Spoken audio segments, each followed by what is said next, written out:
My name's Will Dobkins. I'm a professional blacksmith and tool maker.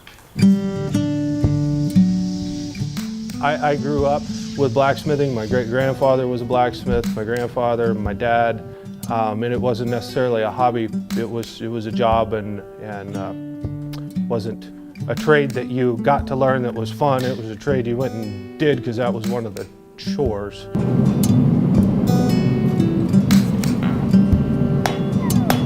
We've been here about 5 years. I went to high school in Missouri, but moved away right after high school, and then my wife and I bought this place and returned about 5 years ago.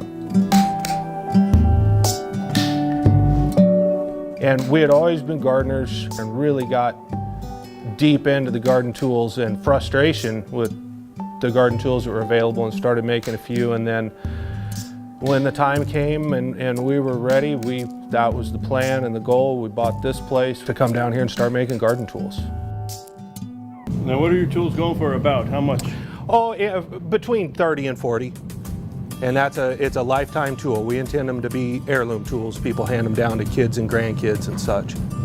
On that note of making tools that are handed down through the generations, this is an old tool that was given to us that is, I don't know how old it is. It's very old. It's been around for a long time.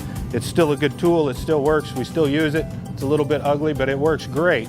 And it still works great because it was made right. It was made with the good stuff. So anytime we find this kind of thing, we're all about bringing them back, making them right, and making stuff that'll last. The value in the handmade tools, I have complete control of what goes into them, how they're made. There's nobody pulling my strings saying you need to cut cost here. So I can make them as good as I want to make them, which is as best as I can possibly do it.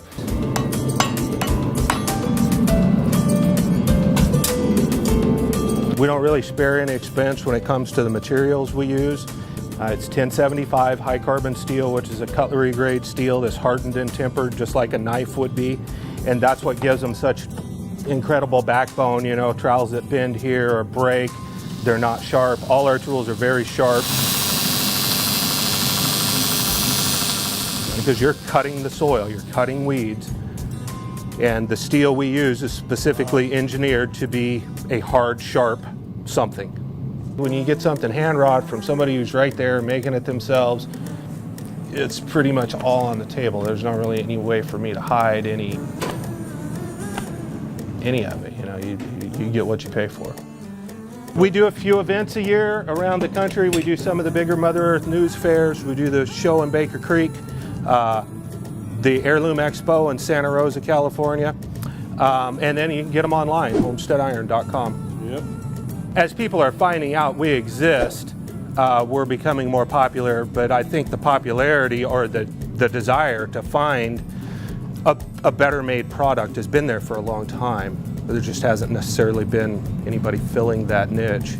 If you buy that little cheap trowel that breaks the first time you use it and you throw it away, did it really cost you just $5? What does it cost you to have all those resources that end up in a landfill over time? What did it cost to the environmental damage that was potentially caused from some of the processes, these big industrial processes that go into them? The cost to all of us, I feel, on these disposable tools and any kind of disposable stuff is we may not be paying for it right now, but sooner or later, all that stuff just keeps piling up and piling up in our environment, and we're going to pay for it sooner or later.